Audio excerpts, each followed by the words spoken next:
우리가 잘 아는 말씀이죠. 나비가 고치에서 빠져 나오려고 할 때에 엄청나게 안간힘을 쓰잖아요.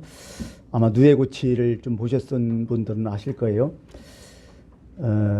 그래서 우리가 뭐 그것을 관찰하고 있던 사람이 되게 안쓰럽잖아요. 그 좁은 그 꼬치 안에서 그 뭐 하여간 뭐 몸부림치면서 거기서 나오려는 그 어린 나비, 그게 참 불쌍하잖아요. 안쓰럽고. 그래갖고 내가 좀 도와주면 이 나비가 잘 나오겠다 생각해갖고 거기에 이제 가위를 동원해서 이제 그 노예 꼬치를 잘 찢어주고 아무 문제 없이 쉽게 나오게 하였다고 하잖아요. 그래서 그랬더니 그 나비가 편안하게 나왔지만은 이상하게 날지를 못하는 것이요. 나오자마자 날아야 되는데 겨단이 없, 땅바닥에. 겨다니더니 결국 못 날아. 그래서 그냥 죽어버리는 거죠. 나비를 도와주려고 했는데 오히려 나비가 죽었다는 것이죠. 근데 다른 나비들은 하루 왼종일 고생하는 거죠. 그 뭐 조그만한 입으로 그 뭐 하여간 그 누에꼬치를 찢어가지고 막 비틀거리며 몸부림치며 하루 왼종일 그래가다가 하여간 어떻게 고생하다가 딱 나오면 어떻게 돼요? 조금 있다가 날개를 몇 번 펄럭이더니 날아가 버려요. 왜 그러냐면 그 과정 속에서 훈련이 됐던 거죠. 나를 준비를 그 과정, 그 고난 속에서 했던 것이라는 거죠. 뭐 그런 걸 우리가 많이 이야기를 했고, 이 세상에 쉽게 되는 건 참 없겠구나. 남을 도와준다는 게 도와주는 게 아니었구나. 이런 생각도 해보고요. 하여간 그런 생각을 해보면서 우리 마음속에는 늘 그런 게 있어요. 어떻게 하면 세상을 편하게 살까? 누구나든지 갖고 있는 마음들이죠. 세상을 참 편하게 살았으면 좋겠다. 그리고 우리 삶은 뭐예요? 모든 걸 좀 쉽게만 하려고 해요, 다. 뭐 쉬운 거 없을까? 그래갖고 그 요구를 맞추기 위해서 모든 회사들을 거기에 이제 어떤 컨셉이 돼가지고 그걸 다 하잖아요. 가전제품들 얼마나 쉬워졌어요, 요즘. 너무 좋잖아요. 할 일이 거의 없어. 그냥 버튼 하나 딱 누르면 그걸로 끝나. 뭐 세탁기, 뭐 냉장고뿐만 아니라 여러 가지 다 그렇잖아요. 특히 자동차는 또 어때요? 편의장치들이 너무 많잖아요. 요즘은 어떻게 해요? 자율주행까지 나와요. 좀 있으면 사람이 운전 안 해도 된다는 거 아니야. 여러분들이 지금 쓰고 있는 차들 보세요. 내비게이션 거의 다 달려 있어요. 내비게이션에다 주소만 치면 다 알려줘요. 좌로 가라 우로 가라. 그게 너무나 편리하게. 여러분 쉽게 말해서 요즘 쓰고 있는 여러 가지 많은 스마트폰이랄지 여러 가지 기기들, 그거 만약 없으면 어떻게 돼요? 아마 지금 힘들 것 같아요. 요즘은 그런 일이 없지만은 전기 한번 나가봐요. 수도 한번 끊쳐봐요. 얼마나 불편한가. 세상 못 산다고 할 거잖아요. 어떻게 하면 우리가 편한데 다 맞춰져 있어요. 그래서 아예 쉽게 살라고 해요. 근데 이것까지는 좋은데 뭔가 지금 놓치고 있는 게 많다는 거죠. 특히 이제 요즘은 성인병들이 참 많아요. 다 살고 살잖아요. 어떻게 보면. 그 왜 그럴까요? 뭐 간단해요. 너무 편히 살아서 그래요. 자동차가 나오고부터는 성인병이 급격하게 늘어났잖아요. 뭔가 지금 우리가 편하게 살면서 뭔가 지금 잃고 있는 게 지금 많이 있다는 얘기죠. 요즘은 정신병자들 많아요. 항우울제가 참 많이 팔린대요. 최고 많이 팔리는 게가 정신병약 항우울제라고 얘기를 하잖아요, 지금. 아니, 세상은 편하졌는데 왜 이게 약을 자꾸 먹는 거야? 왜 몸은 자꾸 망가져가는 거야? 이게 뭔가 우리의 기본 상식, 우리의 머릿속에 있는 모든 것이 참 편하게, 쉽게 이런 게 이제 몸에 박혔다는 거죠. 그렇게 살지 못하면 그런 사람이 아니면 능력이 없다고 자꾸 얘기해버리고 막 이렇다는 얘기죠. 그리고 대부분 어떤 마음이 드냐면 내 노력보다는 어떤 다른 힘에 의지하여서 다른 힘을 빌려서 뭔가 쉽게 어렵지 않게 그 일을 이루길 다들 원한다는 거죠. 그게 권력자일 수가 있어요. 그게 힘 있는 사람일 수가 있고 그게 종교일 수가 있다는 거죠. 모든 일은 편하게. 그런 마음으로 우리는 지금 살고 있다는 거죠. 어쩌면 하나님도 그렇게 믿을지도 모르겠어요. 어떤 큰 힘 있는 자에게 내 능력을 있지만은 그래도 쉽게 좀 편하게 뭔가 얻을 수 있지 않아요? 거기에 투자하고 아니면 거기를 의지하면. 그래서 어떻게 보면 우리의 신앙이 그렇게 발전되고 그렇게 컨셉이 그렇게 맞춰져 있지 않을까, 이런 생각도 저는 가끔 해보게 됩니다. 여러분은 어떻습니까? 여러분의 마음가짐, 신앙은 무엇입니까? 우리가 제일 싫어하는 단어도 있죠. 고통, 고난, 실패, 역경, 환난. 이게 되게 싫어해요. 근데 정말 이게 나쁜 것일까요? 스스로 한번 이것을 생각을 좀 해봐야 되겠다는 그런 생각이 들어요. 사실 이런 게 없으면 좋죠. 너무 괴롭고 힘들잖아요. 근데 이것을 통해서 얻는 것이 없을까요? 여기에 대한 동기, 목적, 의미, 그게 없을까요? 우리가 살았지만은 우리 뒤돌아보니까 이런 걸 통해서 내가 성숙했다는 것을 많이 깨닫게 되잖아요. 우리는 보통 고통당할 때 부정적인 것이 딱 먼저 떠오르죠. 내가 지금 엄청나게 힘들어요. 괴로워요. 그럼 우리가 먼저 생각해요. 하나님 안 계시나? 하나님이 뭐 이런 능력 없나? 왜 하나님을 내버려 두지? 하나님도 이것은 안 되는가 보다. 하나님 나를 버리셨나? 내 죄가 있어서 그러나? 물론 죄가 있어서 어려울 때가 있죠. 그러나 성경은 그렇게만 말씀하시지 않잖아요. 세상에 죄 없는 사람이 어디 있어요? 물론 죄 때문에 문제가 오죠. 근데 모든 것을 다 죄로 싹 싸잡아서 얘기할 수도 없다는 얘기야. 그게 성경에 나오잖아요. 요한복음 9장에 날 때부터 맹인된 사람이 있다고 하잖아. 시각장애인이잖아요. 이 사람을 보자 제자들이 한마디 딱 하잖아요. 그냥 결론을 딱 짓잖아요. 이 사람은 죄 때문에 그렇다. 근데 이 사람이냐 부모의 죄냐? 예수님 어떻게 생각하시냐? 저 사람이 지금 봉사가 됐는데 장님이 됐는데 누구 죄 때문이야?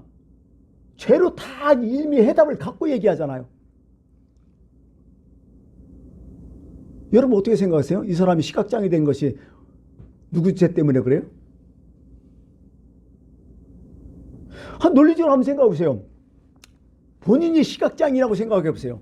그러면 내 죄 때문이라면 이 사람은 언제부터 지금 맹이 된 거예요? 태어나기 전부터, 태어나자마자 맹이 된 거예요. 그러면 이 사람 그 무슨 죄를 졌다는 거예요? 도대체 태어나자마자 이렇게 됐는데 뱃속에서 죄 졌어? 전생에 죄 졌어? 뭐 불교 용어처럼? 그거 아니잖아요. 그거 말이 안 돼요. 어떻게 보면. 두 번째 부모의 죄라면 이거 너무 억울하지 않아요? 하나님 너무한 거 아니에요? 솔직한 얘기로? 부모의 죄값이 왜 내가 대신 지고 가야 돼? 사실은 이게 성경에도 나와요. 연좌제라는 게 있잖아요. 응? 뭐 부모의 죄면 자식이 연관돼도 계속 해야 된다. 자식이 죄면 부모한테 연관돼서 또 해야 된다. 연좌제. 사실 그 법적으로 지금 허용하지 않잖아. 연좌제도. 모세 율법에도 나와요. 신명기 24장 16에. 절대로 아비의 죄로 아들을 죽일 수 없다고. 또 아들의 죄로 아버지를 죽일 수 없다고. 이게 율법에도 못을 박아놨죠. 부모의 죄도 이거 사실 어떻게 보면 자신의 죄도 부모의 죄도 아닐 것이요. 근데 모든 사람은 어떻게 해요? 저렇게 지금 시각장애 됐으니까 죄 때문에 그렇다 인정하고 들고 가잖아요. 여기 대해서 예수님이 뭐라고 말씀하셔요? 그렇게 생각하지 마라. 다른 시각도 있다. 다른 생각도 해야 된다. 뭐라고요? 요한복음 9장 3절에 이렇게 얘기하죠. 이 사람이나 그 부모의 죄로 인한 것이 아니라 그에게서 하나님이 하시는 일을 나타내고자 하심이라. 얼마나 명확해요. 그 죄로만 여길 것이 아니다. 분명히 여기에는 또 하나님이 하실 일이 또 있다. 여러분 저는 이런 생각도 해봤어요. 이것도 사명이겠구나. 그 사람은 모르죠. 괴롭죠. 힘들죠. 근데 그 시각장애도 어떻게 보면 하나님에 대한 사명을 갖고 태어났을 거예요. 예수님이 그 말씀 때 그때 딱 깨달았을 것 같아요. 이 사람이. 그렇구나. 내가 하나님의 영광을 위해서 이렇게 될 수도 있겠구나. 우리의 고난, 고통, 우리의 힘든 여러 가지 문제, 내가 내 죄인 줄 알았더니, 내가 잘못해서 된 줄 알았더니 여기에서도 하나님의 영광이 나타날 수 있겠구나. 하나님의 영광을 위해서 이렇게 될 수도 있겠구나. 어떻게 보면 이게 내 사명일 수도 있겠구나. 이게 신앙 아니에요? 꼭 성공만 해야 하나님의 사명이 있는 거예요? 내가 실패하면 하나님의 사명도 끝나는 거예요? 모든 것이 죄로만 다 결정되는 거예요? 그거 아니겠구나 하는 생각을 번쩍 하게 됐어요. 하나님이 그렇게 뭐 그런 분이 아니시잖아요. 그게 어떻게 보면 우리가 가장 큰 문제가 평생 죽을 때까지 그럴 것 같아요. 하나님과 내 생각의 싸움이야, 무조건 다. 아니, 내 생각과 하나님 생각이 같으면 얼마나 좋아요. 근데 이게 별로 없어, 세상 살다 보니까. 그게 다르다는 거예요, 항상. 내 논리로, 내 경험상, 내 생각이 옳은데 하나님 왜 이렇게 하시냐는 거예요, 도대체. 그리고 거기서 나타나는 게 불평, 불만이 나오는 거예요. 이스라엘 백성들이 그거 아니에요, 출애굽하면서. 자기 생각과 하나님 생각이 전혀 다르니까. 그게 하나님이 못마땅한 거예요. 그러니까 불평 나오는 거예요. 근데 신앙생활은 뭐예요, 도대체? 하나님이 원하신 거 뭐예요? 그러면 내 생각과 하나님 생각이 다 다른데, 그렇다면 이걸 내가 어떻게 받아들이냐는 거예요. 또 내가 어떻게 받아들이면 나를 어떻게 순종시키냐는 거예요. 예수님께서 말씀하셨어요. 이것을 한 가지로 딱 한 단어로 자기 부인이라는 거예요. 이게 바로. 그렇잖아요. 내가 죽이지 않으면 안 돼. 내 생각 하나님 생각이 있는데 내 생각 죽이지 않으면 어떻게 하나님 것을 받아들이고 하나님 것을 순종할 수 있겠어요? 어떻게 하면 우리가 닥치는 환난, 고통 이런 것들 그 내 생각이 아니라 하나님 내 생각하고 하나님 생각 다른 거예요. 나는 편하게 살고 나는 잘 살아야 되고 나는 모든 것이 형통해야 되고 이거 내 생각 아니에요. 근데 왜 우리 삶은 왜 이렇게 자꾸 꼬이고 힘들고 어려워? 거기에 대한 싸움이 우리도 일어나는 거예요, 자꾸요. 이럴 때 어떻게 돼요? 반드시 성공해야 돼요? 반드시 내 생각처럼 이루어져야 돼요? 사실 그게 어렵거든요. 그렇다면 내 거 포기해야 되잖아. 이렇게 된 거, 이렇게 힘든 거 하나님 뜻이 있겠구나. 분명히 하나님이 하실 일이 있겠구나. 하나님 영광이 또 있겠구나. 이렇게 하면서 자기 부인을 하야 살지 않겠어요? 그 예수님이 원하는 게 아니라 자기 십자가를 절하는 거예요. 자기 고난 지라는 거예요. 그리고 자기를 부인하는 거예요. 그게 살 수 있다는 거예요. 그걸 예수님께서 말씀하셨던 거죠. 왜냐하면 어차피 우리는 하나님의 손에 있잖아요. 하나님 모르는 사람들이 아니잖아요. 하나님 다 알잖아요. 하나님의 아버지라며요. 하나님이 사랑한다며요. 하나님의 뜻이 있다며요. 그렇다면 내 생각 죽이죠. 근데 아직도 내 생각 키워놓으니까 아직도 힘든 거예요. 못 버티는 거예요. 오히려 간섭하시는 하나님께 감사해야죠. 아, 내 삶에 이렇게 하나님께서 나를 간섭하시는구나. 간섭 왜 해요? 사랑하니까 하잖아. 남의 자식 간섭하는 거 봤어요? 자기 자식이 잘못될 때 막 간섭하잖아요. 왜? 사랑하니까. 오히려 그것을 깨달아야 되잖아요. 이렇게까지 간섭하는구나. 내가 실패했다면 하나님의 간섭이 거기 있는 거 아니에요? 내가 내 차 알잖아요. 내 실수도 알잖아요. 그렇다면 이렇게 됐다면 하나님 나를 간섭하시는구나. 그게 신앙 아니겠습니까? 어떤 신학자가 그런 말씀하시대요. 하나님 말씀은 세 가지 시로 시작된다고. 아니, 시작되는 게 아니라 3시가 된다는 건 뭐냐면 하나님은 3시로 자신의 표현을 나타내신다고. 3시로 하나님은 이렇게 말씀하신다고. 어떤 틀, 구조를 얘기하는 거죠. 하나님의 말씀의 틀, 구조. 첫 번째가 뭐냐면 영어니까요. 커뮤니케이션 한다는 거예요. 처음에. 커뮤니케이션은 뭐죠? 서로 소통하냐, 대화하냐. 맞아요. 성경 읽어보면요. 하나님께서 인간하고 자꾸 소통하려고 해요. 대화하려고 해요. 여호와께서 말씀할 때 오라, 우리가 서로 변론하자. 이사야에서 나오는 거냐. 좀 따져보자. 얘기 좀 해보자. 서로 좀 하자. 허심탄회하게 좀 자기 속마음 좀 내려놔봐라. 의견, 우리의 의견을 듣고 싶고 하나님도 그렇게 말씀하시고 이렇게 커뮤니케이션으로 하나님 말씀하신다는 거야. 성경 읽어보면. 또 어떤 구절이 나오냐면요. 콘텐츠라고 여러분 많이 요즘 콘텐츠가 어떠냐 막 이렇게 하죠. 콘텐츠가 뭐예요? 뭐 만족한다 이런 뜻도 되지만요. 뭘 담고 있다는 뜻이죠. 뭐 책을 보면 차례 나오잖아요. 그것도 콘텐츠라고 얘기하고 여기에 뭘 담아 있느냐. 말하자면 하나님은 그렇게 말씀하시는 거죠. 내가 이 말을 할 때 내 속마음은 이렇다고 하나님 자꾸 말씀하시는 거예요. 나는 이렇다. 이유하고 이유를 설명하고 합당하게 설명하고 논리적으로 설명하는 것이 많아요. 특히 누가 말씀하시냐면 예수님 복음서에 보면 다 예수님 그렇게 얘기해요. 생각 좀 해보라고. 질문을 많이 하시고. 그죠? 이 둘 중에 뭐가 옳은가 좀 생각 좀 하며 판단 좀 내려보라고. 항상 예수님은 어떤 콘텐츠식으로 얘기하셔요. 성경 읽을 때 또 이렇게 나와요. 세 번째는 뭐냐면 코맨드멘트, 명령이죠. 때로는 딱 거절하고 이거 해! 하지 마! 이런 식으로 딱 명령하고 말아요. 더 이상 묻지도 않고 뭐 따지도 않고 뭐 어떻게 말도 못하게 딱 이건 해야 된다. 보통 십계명이 얘기하는 거죠. 이 세 가지로 하나님 말씀은 이루어졌다는 거죠. 저는 이제 성경을 읽을 때 맞구나. 이게 사실이었어요. 사실은. 저도 그런 식으로 하나님은 어떻게 보면 얘기를 하시는구나. 대화하고 싶구나. 그 다음에 하나님은 자기의 의사를 표현을 다 하시려고 노력하시는구나. 우리 보고 좀 떼더라고 노력하시는구나. 그러고 어떤 때는 단호하게 고집적으로 이거 해 말어 이렇게 하시는구나. 이 세 가지로 이루어졌어요. 성경은. 근데 그 다음에 문제는 뭐냐면 선택권은 나한테 있다는 거예요. 무조건. 하나님께서 이렇게 말씀하셨는데 그 결정권은 나한테 있다는 거야. 그게 하나님의 형상대로 지었다는 거야. 그게 자유의지라고 보통 얘기하잖아요. 예. 내가 그것을 듣고 판단하고 자유롭게 선택하고. 그게 어떻게 보면 이 신앙이라는 거예요. 하나님의 말씀에 대한 리액션이에요. 사실은. 내가 어떻게 반응하냐가 너무 중요한 거야. 모든 것이. 하나님 이렇게 말씀하셨는데 내가 어떻게 반응하냐. 근데 그 결과는 누가 결정해요? 내가 또 결정하는 거예요. 어떻게 반응하냐가 상당히 중요하겠죠. 이게 어떻게 보면 하나님 말씀과 인간의 반응에 대한 그 결과, 거기서 사망과 생명이 나눠진다는 게 바로 성경 얘기죠. 예, 이렇게 얘기하는 거죠. 또 이것은 폭넓게 생각한다면 하나님께서 어떤 위임을 주시는 거예요. 나한테. 위임한다 하잖아요. 예, 하나님 절대로 이거 해 명령도 있지만은 하나님 말씀은 너무 다양하기 때문에 때로 나한테 위임하는 게 참 많아요. 예, 아담과 하와에게 이제 만들어 놓고 뭐라게요? 복을 주시고 이제 생육하고 번성하고 땅을 다스리다 이렇게 해놓고 또 자연 만물을 지배하고 위임했잖아요. 니네가 내 대신에 자연 만물 잘 관리해다오. 그러고서 한 일이 또 뭐 있잖아요. 모든 자연 만물의 이름을 누가 져요? 하나님 지은 게 아니라 아담이 줘버려요. 이렇게 나와요.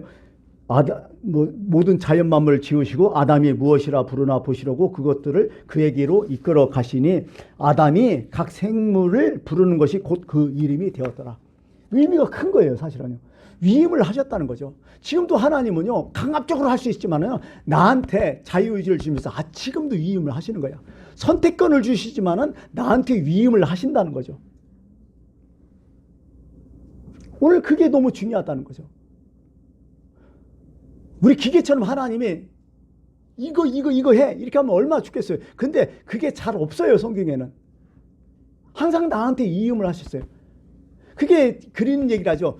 하나님은 나를 인격적으로 대우하신다는 게 그게 바로 그런 뜻이에요. 여러분 인격이 뭐예요 도대체?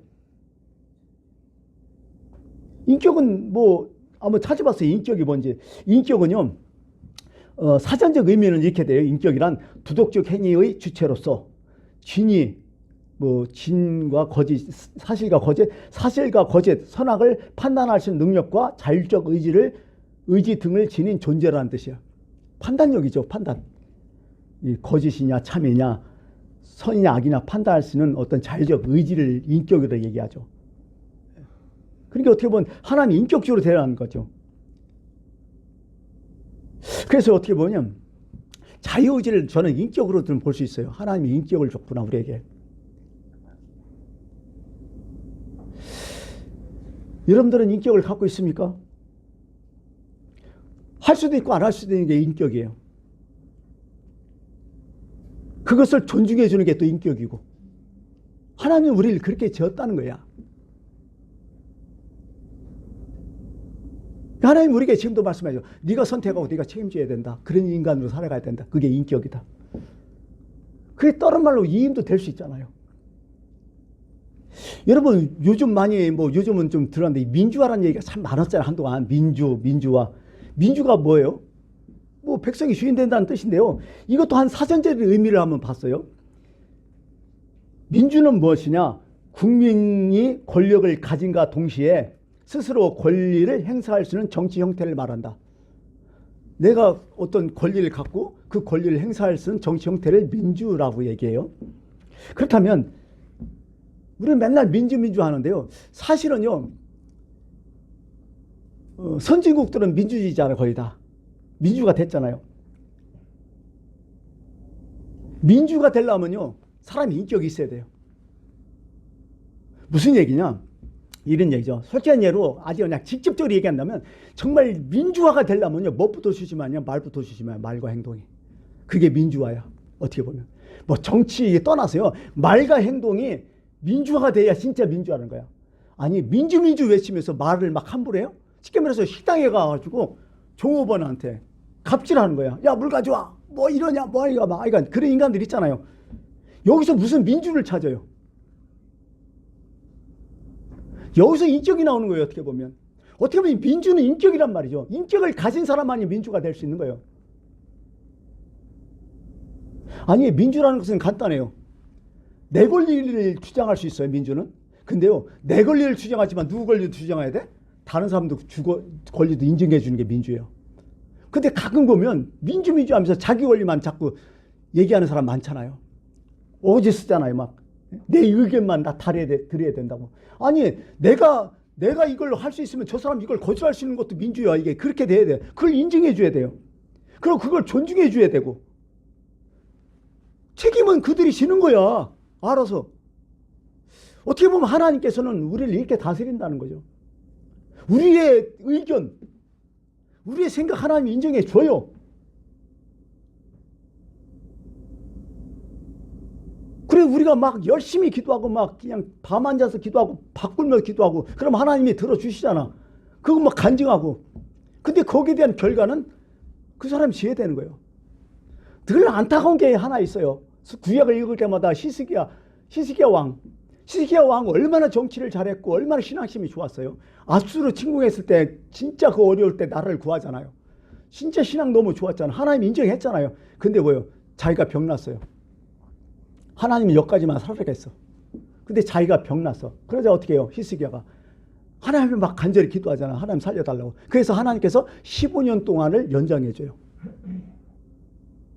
15년 더 살았어요. 그럼 어떻게 막 할렐루야 하지 막 간증하고 다닐 거예요. 하나님께서 나를 이렇게 이 생명 연장을 살려주셨다고. 근데 15년 하는데 완전히 다 까먹어. 전에 했던 거. 자식 나는데 그게 므낫세였어. 므낫세가 나라를 망쳐버려. 또 15년 동안 교만해져 갖고 히스기야 때 하나님 예언하시잖아요. 여기 있는 모든 예루살렘에 있는 모든 물건 다 다른 나라 다 뺏어갈 것이다.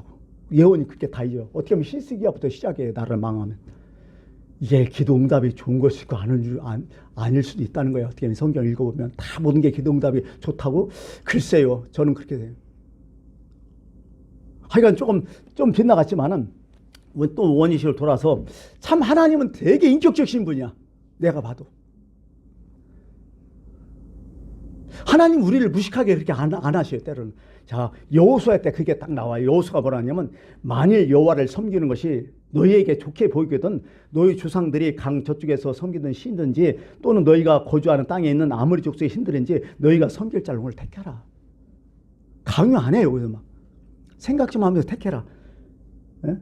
근데 나는 나와 내 집은 오직 여호와만 섬기겠다. 그렇게 딱 얘기해. 얼마나 기가 막혀요? 그럼 신명기에 어떤 말씀의 논주가 이래요. 야, 내가 오늘 복과 저주를 너희 앞에 두었다 하면서 시작해 보던 것이. 내가 오늘 복과 저주를 축복과 저주를 너희에게 두었다 하면서 계속 이렇게 시작해요. 그러면서 이렇게 내가 오늘 하늘과 땅을 불러 너희를 증거를 삼으라. 내가 생명과 사랑과 복과 저주를 내 앞에서 두었은즉 너와 내 자신이 살기 위해서 생명을 택하고 하면서 쭉 나와요. 참 이런 거 보면 되게 인격적인 하나님이시구나. 이런 걸 참 많이 느껴요. 이렇게. 아, 하나님 강압적으로 우리를 하지 않으시구나.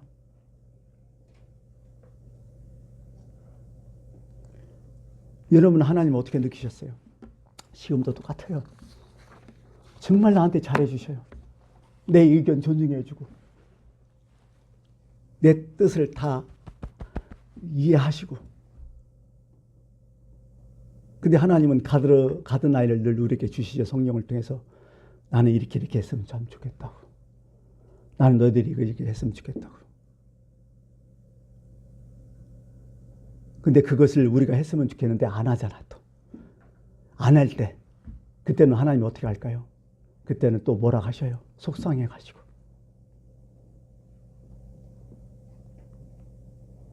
꾸중하시고. 때로는 때리시고. 그때 정신 차려갖고 내가 또 아유 하나님 잘못했습니다 회개하고 돌아왔으면 언제 그랬다는 시 하나님 또 완전히 또 나에게 또 엄청난 또 회복을 하게 하시죠. 그러고 또 살다가 또 문제가 터지면 또 그러고. 그게 사사기 얘기예요. 사실은 제 얘기 아니라 우리는 지금 그렇게 살아가고 있다는 거죠. 오늘 본문 말씀이 그 얘기하는 거예요. 지금 이스라엘 백성이 지금 어떤 일이냐. 4절 보면 내가 알거니와 너는 완고하고 내 목은 쇠사슬 힘줄이요 내 이마는 노시라. 이건 극한까지 온 거예요. 보통 성경에서 말하면 출애굽 때는 목이 곧은 백성이라고 많이 하잖아요. 목이 곧은 백성이라고 완악한 백성이라고. 이거 진짜 대책이 없는 거예요. 이게 지금 이스라엘 백성이 지금 그러고 있다는 거예요. 하나님이 보니까 너무 속상한 거예요. 이스라엘 백성에게 지금 이사야 선지를 통해서 이렇게 말씀하시는 거죠. 자식을 키우다 보면요 두 자식들 있잖아요. 한 자식은 뭐예요? 자기가 잘못했어요. 그러면 이미 그 자식은 자기가 잘못했던 걸 알고서 어떻게 돼요? 이미 풀이 확 죽어갖고 이제 의도 터지겠구나. 아 죽었다. 이거 큰일 났다. 눈물을 뚱뚱뚱 하면서 거기서 잘못을 비는 자식이 있어요. 그럼 부모가 어떻게 해요? 때리려도 어떻게 해요? 더 이상 심하게 못 때려요. 10대 때리려고 해도 5대 못 때리고 3대 때리고 이거 말잖아. 근데 어떤 자식은 지가 잘못한 걸 알고 근데 끝까지 잘못했던 소리 안 해. 이 새끼. 때리도 안 해. 저렇게 때리다가 자식이 죽겠다고 부모는 생각해요. 그럼 어떻게 돼? 못 때려. 그럼 부모가 나중에 어떻게 돼요? 사정에 제발 잘못했다고 해라. 이렇게 돼버려요. 지금 하나님 심정이 그렇다는 거예요. 지금 이스라엘 백성 보고. 이렇게 저렇게 해도 안 되는 거야. 때려도 안 되는 거야. 이러다가 자기 백성 다 죽이겠으니까 하나님도 아이고 어떡하면 좋냐. 이런 얘기야. 이런 얘기야. 여러분 우리가 이제 자식 키워봤지만요. 자식이 딱 잘못했으면요. 자식 불러놓고 몇 차례 들 때 있어요. 그러면 부모는 어떻게 돼요? 정상적인 부모는 오늘 이놈 몇 대 때리겠다. 이미 계산 서 있어요. 그럼 오면 딱 몇 대 때리고 그놈이 너무 힘들어하면 좀 줄이고 아직도 시집가려면 좀 더 때리고 이러잖아. 부모가. 상당히 그렇잖아요. 감정으로 안 때려. 감정으로 때린다는 건 부모도 아니죠. 하나님도 똑같아. 인격적이라. 이미 내가 잘못되면 이 정도만 때리겠다. 그러고서 이제 때리면 이놈이 때리는 과정에 좀 잘못됐다고 하든지 뭔가 죄를 지면 못 때리는 거예요. 다윗도 그랬잖아요. 다윗도 전염병 하다가 뭐 저기 인구주사할 때 그때 할 때 하나님 딱 멈추게 하잖아요. 근데 더 이상 안 하고. 하나님 마음이라고 이게. 근데 이것도 아무것도 안 하는 거야. 그게 이사야에서 뭐래요? 너희가 어찌하여 매를 더 맞으려고 폐역을 거듭하느냐. 머리는 병들었고 온 마음은 피곤하였으며 발바닥에서 머리까지 상한 것이 없이 상한 것과 터진 것과 새로 맞은 것 뿐이거늘 그것을 싸매며 기름은 싸매며 기름 부드럽게 함을 받지 못하도다 하면서 이제 뭐 더 이상 의도 터져가지고 언제 이제 뭐 다 상처인 거예요. 그래도 그냥 뻣뻣하게 하신 거야. 하나님 매질하고 지시셨어. 속상해. 지금 이 상태라는 거예요. 말씀이.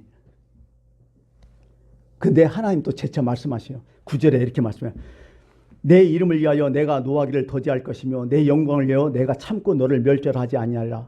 나는 나를 위하여 11절 나를 위하여 이룰 것이라. 어찌 내 이름을 욕되게 하려 내 영광을 다른 자에게 주지 아니하리라. 여러분 고집 있죠?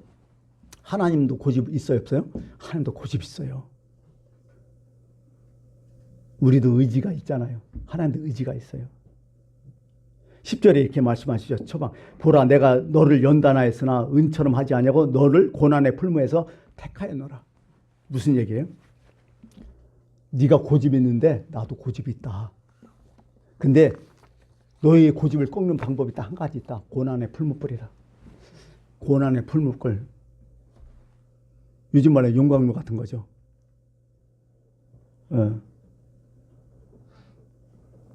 엄청나게 뜨거운 모든 걸 녹여내는 고난의 풀무불. 무서운 이야기죠. 이건 우리식으로 표현하면 뭔지 아세요? 고난의 풀무불. 너 지옥을 경험하게 해주겠다고 이런 얘기요. 진짜 지옥을 경험해야 변하는 사람이 있거든. 지금 이스라엘 백성에게 이렇게 얘기하는 거예요. 지옥을 경험했잖아. 이스라엘 사람들은. 어디요? 바벨론 포로생활 70년. 아수르 포로생활. 지옥을 경험하게 해줬잖아요. 그거 하야 정신 차리니까. 여기까지 가면 안 되겠죠? 고난의 풀무불을 겪으면 안 되겠죠? 여러분 혹시 지금 지옥을 경험해 봤습니까? 여러분 인생 가운데 지옥을 경험해 본 적이 있습니까? 그래야 꺾이니까. 하나님 오죽하겠어요. 이것을 경험하게 하나님 마음은 오직 속이 타겠어요. 너무 힘들죠. 아니, 어떤 집사님이 큰 사업을 했는데 이 사업하다가 잘 될 때가 못 될 때가 있잖아요. 근데 이 사업하는 분들이 그렇더라고. 잘 돼가지고 한번 딱 거꾸러지니까요. 부도 받는 거 아무것도 아니래. 그냥 탁 넘어가대요. 그렇게 떵떵거리고 잘 살고. 근데 뭐 며칠 사이에 다 망해버린 거예요. 다 거들났지. 뭐 집에 딱 가니까 뭐 다 차 붙여놓고 아무것도 못하고 그냥 어디서 남 집에서 얻어 살고 있고. 그 목사님이 다들 속상하니까 목사님도 참 신방이가 참 어렵잖아요. 그래서 목사님이 그냥 신방 갔어요. 신방 가자마자 그 집사님이 막 펑펑 우는 거야. 남자인데도 막 펑펑 우는 거야. 목사님이 거기서 무슨 얘기를 해, 이게 막 펑펑 울고 있는데. 한동안 그냥 펑펑 울게 가만히 있었지, 목사님도. 그랬더니 그분이 한참 기다리는데 그분이 그렇게 해야 돼. 목사님 너무 염려하지 마세요. 그러고는 목사님 제가 어떤 인간인지 모르실 것입니다. 저는요 워낙 고집불통이에요. 고집이 세요. 그래서 이 정도로 호되게 당해야 제정신이 듭니다. 이제야 좀 무엇인지 좀 알 것 같습니다. 이렇게 하더래요. 참 겸손하기가 되게 힘들어요. 공부 많이 하고 좋은 소설, 교양서 읽는다 사람이 달라져요? 겉은 그렇게 달라질 수 있어요. 기도 생활 열심히 했어요. 그래도 겸손해지지 않아요. 솔직한 얘기로. 근데 한 가지 딱 당하니까 겸손해지대. 되게 얻어 터지니까 겸손해지대. 진짜 지옥 한번 경험해보니까 그 사람 변하대. 겸손 참 힘들어요. 그래서 대가가 엄청나요. 어떻게 하면 고난의 풀무불이요. 골마마의 풀무불을 거쳐야 불순물 빠진다는 거죠. 정신 차린다는 거죠. 시간이 갔기 때문에 오늘 좀 시간이 가네요. 고난의 풀무불을 하면서 이렇게 성경을 준비하다 보니까 그 커피포트 있잖아요. 무선 주전자. 거기에 이제 커피 한 잔 또 먹으려고 무선 주전자 끓였어요. 좀 있으니까 이제 물이 막 끓잖아요. 물이 끓으면 그냥 조용히 끓어요? 막 난리를 치잖아요. 물이 어떻게 끓어요? 소용돌이 위에서 아래로 막 난리를 치잖아요. 거기서 고난의 풀무불을 생각했어요. 솔직한 예로. 뒤바뀌시더라고 다 모든 게. 아, 그래서 고난의 풀무불은 그러구나. 뒤바뀌어지는 거구나. 가치관이 뒤바뀌어지는구나. 지옥을 경험하여 사고방식이 달라지는구나. 생각 틀이 달라지는구나. 이거 해야 되는구나. 그런 생각을 또 해봤습니다. 마지막 하나. 여러분 서구 저기 영화 좋아하시죠? 저는 우리는 젊었을 때부터 딱 두 가지 영화를 제일 많이 본 것 같아요. 첫 번째 뭐 어떤 영화죠? 홍콩 영화. 그죠? 홍콩 영화 참 많이 봤어요. 이수령부터 시작해서 모든 게. 그 다음에 또 한 가지. 서부 영화 많이 봤잖아요. 총싸움 하는 거. 그 두 영화를 제일 많이 봤는데 지금도 한 가지 뚜렷하게 나타나는 것은요. 절대 주인공 죽지 않는다는 거야. 총 맞아도 안 죽어 이 사람들은. 예, 어떤 위급한 상황에 있어도 절대로 죽지 않아. 그거 안심하고 봐요. 그래서 늘. 근데 반드시 한 가지 있어. 뭐야? 주인공도 죽을 동안 살 동안 한 번 정도 있어. 반드시. 진짜 숨이 넘어갈 정도로 한 번 위기를 당해요. 주인공. 근데 또 살아나. 그렇게 생각하면서 아, 하나님은 내가 주인공이 되겠구나. 그런 생각을 번쩍 하면서 오늘 고난의 풀무불 생각하면서 주인공을 다시 한번 생각해 봤습니다. 내가 가는 길을 오직 그가 아시나니 나를 단련하시는 후에는 내가 승군같이 나오리라. 내 이름을 다른 사람에게, 내 영광을 다른 사람에게 결코 주시지 않겠다. 기도하겠습니다.